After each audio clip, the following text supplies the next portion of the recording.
안녕하십니까? 오늘 희망누리의 주제는요. 하나님의 사랑을 봅니다. I see heavenly God love. 함께 쉬어가는 시간, 꿈을 키워가는 시간, 나를 찾아가는 시간입니다. 희망누리에 오신 여러분 모두 진심으로 환영합니다. 우리는 지금까지 하나님께서는 꿈이, 로드맵이 있으셨습니다. 우리는 어떠한 곳을 갈 때 우리의 목적지를 생각하고 가잖아요. 마찬가지로 우리의 하늘, 부모님께서도 목적지가 있으셨는데요. 그 목적지는 바로 누구나 행복한 가정을 꾸리고 싶은 것처럼 하나님 역시도 행복한 가정을 꾸려서 행복한 삶을 사는 것이 하나님의 꿈이었습니다. 그래서 하나님은 우리와 또 이 영상을 보고 계신 여러분, 나 자신과 행복하고 싶으셨던 하늘 부모님이시라는 것을 우리는 알고 있습니다. 그러나 인류는 사실 인류의 시조인 아담과 해와는 타락을 하고 말았습니다. 어둡고 처철한 절망 속에서 그렇게 헤매고 있었는데요. 하나님은 부모님이십니다. 부모라면 자녀가 어떤 상황이든 어떤 위험에 처해 있을 때 무슨 수를 써서라도 구하고 싶은 것이 바로 부모일 것입니다. 그래서 하나님은 구원 섭리를 시작을 하셨습니다. 그리고 하나님께서 그 섭리를 이끌어 나오시면서 이 로드맵까지 이 타락 인간들 아니죠. 내 자녀들을 구하기 위해서 로드맵을 보여주셔야 됩니다. 그 길을 밝혀내기 위해서 독생자, 독생녀, 참 부모, 구세주, 메시아가 필요하게 되는 것이죠. 그래서 그 많은 노력을 통해서 하나님은 독생자, 하나님이 사랑하실 수 있는 오직 아들, 예수님을 찾으셨습니다. 그렇지만 예수님은 유대 민족의 불신으로 마리아, 사가리아, 엘리사벳, 요셉, 세례요한, 유대교 지도자들의 불신으로 예수님은 십자가로 가셨습니다. 그러나 예수님께서는 내가 죽어서라도 저 원수들을 구하고자 하셨고, 그래서 예수님은 부활하신 후 다시 오마 어린 양 혼인잔치를 하러 다시 오마 하셨습니다. 그래서 예수님은 재림 메시아를 찾아 나오셨습니다. 그래서 그 재림 메시아를 찾아 나오시고 그 위에 독생녀를 보내기 그렇게 그렇게 찾아오셨던 예수님 그리고 하늘 부모님이셨습니다. 과연 예수님께서 이루셔야 했던 삶이 무엇일까요? 그리고 재림 메시아가 이루셔야 할 삶은 무엇일까요? 바로 독생년을 맞이하기 위한 이 로드맵의 완성을 위해서 로드맵의 완성, 가정, 하늘 부모님과 함께 살 수 있는 그 가정을 위해서 독생년을 맞이하기 위한 준비가 필요하게 됩니다. 바로 이 기독교 기반과 국가 기반을 만들어 내야 된다는 것이고요. 그리고 메시아의 목적, 재림 메시아의 목적, 독생녀를 맞이해서 어린 양 혼인잔치, 성혼을 해야 됩니다. 그리고 참 부모로서 현현해서 이제 비로소 타락 인간을 완전히 중생 구원해야 됩니다. 그리고 그 과정, 모든 과정을 통해서 하나님의 꿈, 모두의 꿈을 실현시켜야만 한다는 것이죠. 이것이 메시아가 해야 할 삶이었습니다. 그래서 성원해야 비로소 재림 메시아의 위상이 완성된다는 것이죠. 예수님께서는 너무나 한스러우셨습니다. 완전히 이들을 구하고 싶었고, 그리고 간절하셨습니다. 그래서 그 혼인을 통해서 이제 실질적으로 자녀를 다시 낳고 이렇게 완전히 구원할 수 있는 그 때를 기다리고 있다는 것이죠. 사랑할 수 있는 그 때를 기다리고 계신 겁니다. 그래서 독생자 예수님은 그렇게 찾아오셨고 자신이 할 일을 이뤄줄 사람, 재림 메시아, 참 아버님을 찾아오셨습니다. 사실은 이스라엘 선민을 세우실 때 이 이스라엘 선민이 책임을 못하게 될 때 부모는 자식이 구하기 위해서 자식이 어떤 상황이 있더라도 최선을 다해서 구하고자 합니다. 절대 포기하지 않죠. 그래서 하나님은 이스라엘 선민과 동시에 또 그 이전에 한민족을 세우셨습니다. 이러한 한민족, 하늘을 숭상하고 제사를 지내고 또 뿐만 아니라 침략하지 않는 그런 국가였습니다. 그래서 이러한 한민족 중에서 선의 공적이 많은 후손, 또 그런 인성적인 조건을 갖춰야 되겠죠. 그래서 1920년도 평안북도 정주 문경유 충부님과 김경계 충모님 사이에서 탄생하셨습니다. 참 아버님은요, 어려서부터 엄청난 시련에 직면하셨습니다.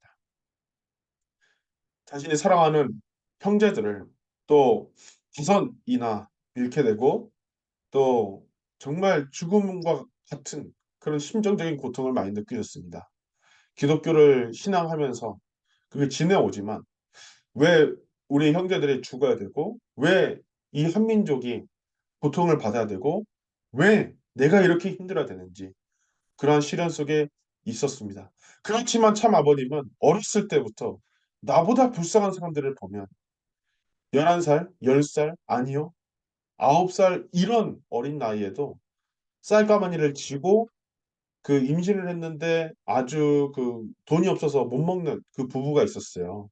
그래서 그 부부한테 또 쌀을 주기 위해서 그런 어린 나이에도 가시기도 하셨습니다. 그래도 참 아버님은 깊게 고민했습니다. 왜 당신이, 하나님이 인간을 창조했는데 왜 이런 고통을 주셔야 되는가? 그래서 참 아버님은 정말 그 어려움을 극복하기 위해서 깊은 정성을 투입하셨습니다. 예수님 역시도 그랬습니다. 예수님은 심지어 가족에게도 버림받고 그렇게 살아나오셨던 분이었습니다. 또한 예수님께서 어린 시절에 얼마나 많은 고통을 겪었겠습니까? 그래서 재림 메시아 참 아버님 역시도 그런 고통을, 그런 탕감을 이루려면 했었던 것이죠. 그래서 예수님께서 언제 나타나셨을까요? 바로 죽음에서 부활하였을 때.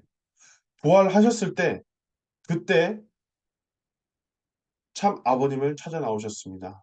참 아버님을 찾아오셔서 1935년 4월 17일 부활절 새벽에 고통받는 인류 때문에 하나님께서 슬퍼하고 계시니라.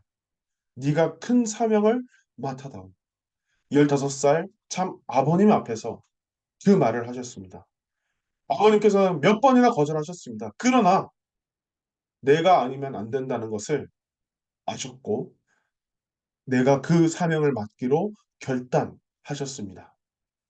그래서 그 순간 아버님의 또 예수님의 뜻에 따라서 예수님으로부터 참 아버님께 메시아로서의 사명이 계승되었던 것이죠. 그렇습니다.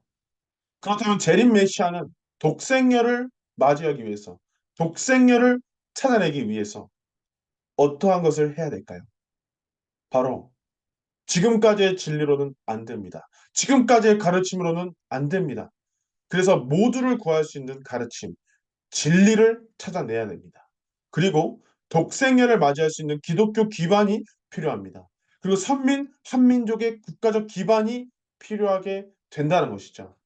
그런데 예수님께서 인간의 몸으로 오셔서 죽을 때까지 희생하고 죽을 때까지 사랑했던 것처럼 재림 메시아 역시도 인간으로서 그 사명과 책임 분담을 완수하셔야만 했었습니다. 그래서 참 아버님, 재림 메시아께서는 이 진리를 찾기 위해서 모두를 사랑할 수 있는 이 가르침을 찾기 위해서 얼마나 많은 노력을 했을까요? 예수님의 그 피나는 흔적이 하나님의 그 울부짖는 흔적이 담긴 성경을 연구하였습니다. 그리고 이외에 성경을 알지 못하고 성경을 접해보지 않은 사람들이 가르침을 받은 것, 그런 학문적인 것들까지 공부를 하셔야만 하죠. 왜냐고요? 이 진리라는 것은 모두를 구원해야 합니다. 부모님께서는 재림 메시아께서는 진리를 찾아나면서 얼마나 많은 눈물을 흘렸는지 모릅니다. 많은 사람들은 예수님께서 신의 아들로서, 신으로서, 아무런 어려움 없이, 아무런 고난 없이 그렇게 신의 권능을 발휘하면서 살아왔다고 생각할 수 있습니다. 그렇지만 예수님은 그러지 않았습니다. 예수님께서는 철저히 버림받았고 십자가에 살해당했고 원치 않는 죽음이었습니다. 아버님도 예수님의 그 노정을 생각하면서 많은 눈물을 흘리셨습니다.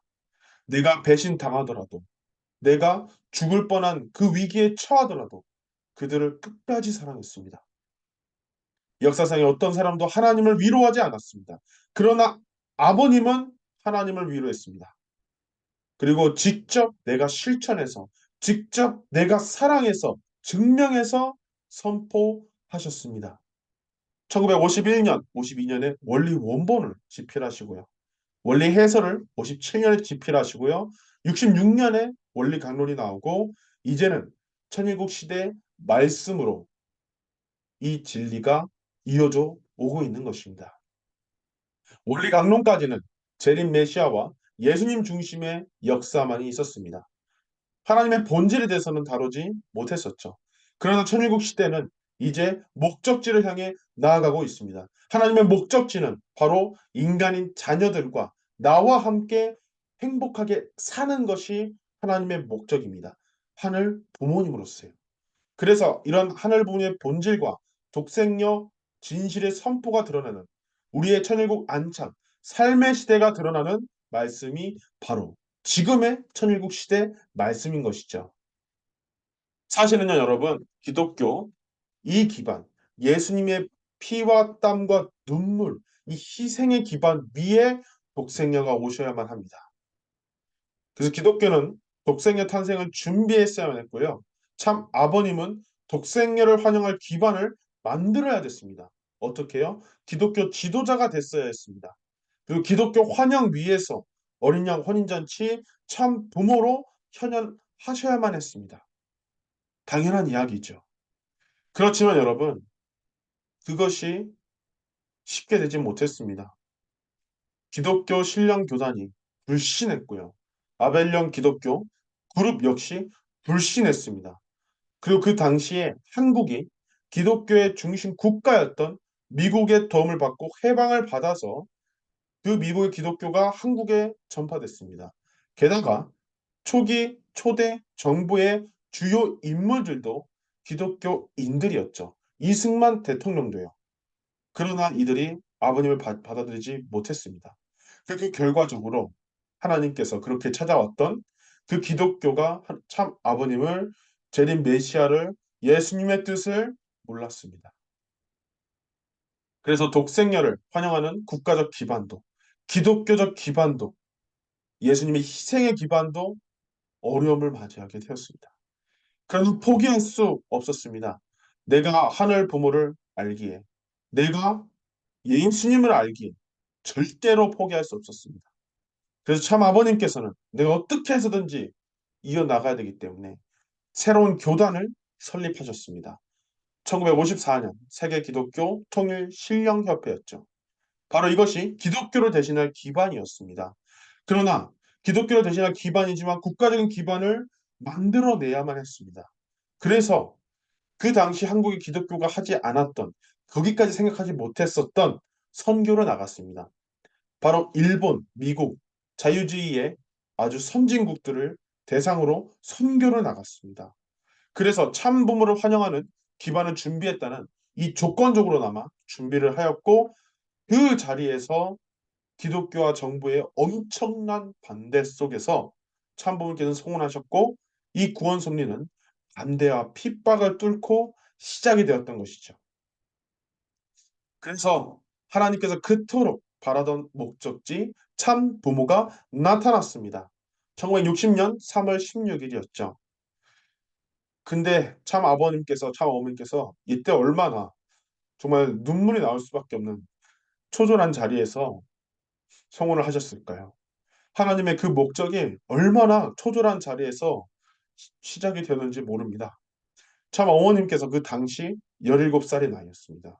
자기보다 23살 위에 남자, 재림 메시아, 참 아버님과 성혼을 해야만 했었습니다. 포기할 수도 있었습니다. 안 해도 됐습니다. 그렇지만 참 아버님은 내가 하나님의 딸로서 있기 때문에 스스로 결단으로 내가 아니면 안 되기 때문에 참부모의 자리로 가셨습니다. 이때부터 비로소 타락 인간의 구원 섭리가 시작이 되었던 것이죠. 우리 메시아가 해야 될 일은 무엇이었을까요? 하늘 부모님께서 바라던 메시아의 사명이 무엇이었을까요? 바로 하늘 부모님께서는 독생자 독생녀를 세우시고 창조 본연 일남일녀를 세우셨습니다. 그래서 독생자와 독생녀는 유일한 배우자였던 것이죠. 예수님은 오직 독생녀, 초림 독생녀와 성혼을 해야만 했습니다. 이 메시아, 예수님의 그 사명을 인계받은 재림 메시아 역시도 독생녀와 성혼을 해야 되죠. 따라서 재림 메시아는 독생녀를 맞아서 어린 양 혼인잔치 이전에 가정을 가지면 안 됐었습니다. 근데 참 아버님께서는 찾아가야 했습니다.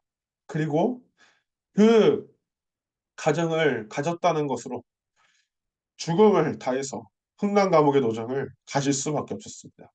아버님 역시도 내가 실패할 수 없었기 때문에 내가 그것을 탕감해 했기 때문에 흥남 감옥의 도장에서 그, 그 노장에서 죽음길과 같은 노정을 걸으셨습니다. 예수님은 구약시대 형식의 혈통복귀 섭리를 하지 않습니다. 그 기반 위에 탄생하신 게 독생자시니까요. 재림 메시아 역시도 하지 않아도 됐습니다. 구약시대 형식의 혈통복귀 섭리를 하지 않아도 됐어요. 그렇게 아버님께서는 고통을 당해 나오시고 평생을 탕감을 하셨습니다. 어린 양 혼인잔치는 순수한 재림 메시아와 순수한 독생녀와 성혼을 하셨어야 했기 때문에 아버님은 얼마나 고생하셨는지 모릅니다. 참 아버님의 그런 재림 메시아의 그 아픈 사연을 알고 하나님의 섭리와 그 사정을 아시고 어머님은 그렇게 얘기했습니다. 내가 하겠어요. 스스로 결단했습니다. 자신의 모든 것을 책임지고 하늘 부모님의 뜻을 내가 반드시 기필코 이루어 드릴 것을 결심했습니다. 그 결과 인류 역사에 그토록 기다리던 참 부모께서 현현하셨고 이제야 축복 결혼을 통한 구체적이고 실질적이고 실체적인 중생의 구원 섭리가 시작되었습니다. 어머님은 아버님을 사랑했습니다. 아버님의 그 상처와 아버님의 그 눈물도 사랑했습니다. 하나님을 사랑하기에 모두를 사랑하기에 사랑으로 품겠다고 내가 품어내겠다고 결단하셨습니다. 이제야 타락 인류의 구원, 구세의 섭리가 시작이 되었습니다. 참 부모님은요, 축복 결혼을 통해서 창조 원리적으로 타락 인간을 구원해 내십니다. 축복 결혼을 통한 중생은요, 참 부모님의 사랑으로 다시 태어나서 태초의 인간 시조가 타락하지 않은 그 인간 시조가 참 부모가 되어서 하나님 혈통의 인류를 번식하는 것과 같습니다. 이제야 실체적으로 내가 내 아이를 구원하실 수 있는 하늘 부모님 뿐만 아니라 내 아이와 함께 행복하게 살 수 있는 하늘 부모님 그리고 모두 구원의 시작이었던 것이죠. 예수님의 그 삶을 통해서 우리는 예수님의 사랑을 알 수 있습니다. 예수님께서는 독생자로 태어나셨습니다. 유대 민족의 책임 실패로 살해를 당하셨습니다. 그렇지만 내가 죽어서라도 이루고자 하였고 내 원수까지도 구하고자 하셨습니다. 다시 오마 어린 양 혼인잔치 하시면서 간절한 마음으로 내가 너희들이 어디 가든지 내가 언제나 항상 함께 있으리라 하셨습니다. 내가 죽음에서 다시 돌아온 그 날 재림 메시아 참 아버님을 찾아오셨습니다. 참 아버님께서도 그 사랑을 알 수 있습니다. 내가 끝까지 거절했습니다. 그렇지만 하늘 부모님을 알기에 예수님을 알기에 받아들였습니다. 죽음을 다해 사랑하셨습니다. 내 뼈와 살이 내 몸이 문드러지더라도 이 나라를 구하기 위해 내가 사랑하는 이들을 구하기 위해 때로는 원수까지도 구하기 위해 친절한 마음으로 가셨습니다. 그리고 독생녀를 맞이함으로써 참부모가 되셨죠. 참 어머님의 사랑을 볼 수 있습니다. 어머님께서는 최종 하나님의 꿈을 알고 로드맵을 알았습니다.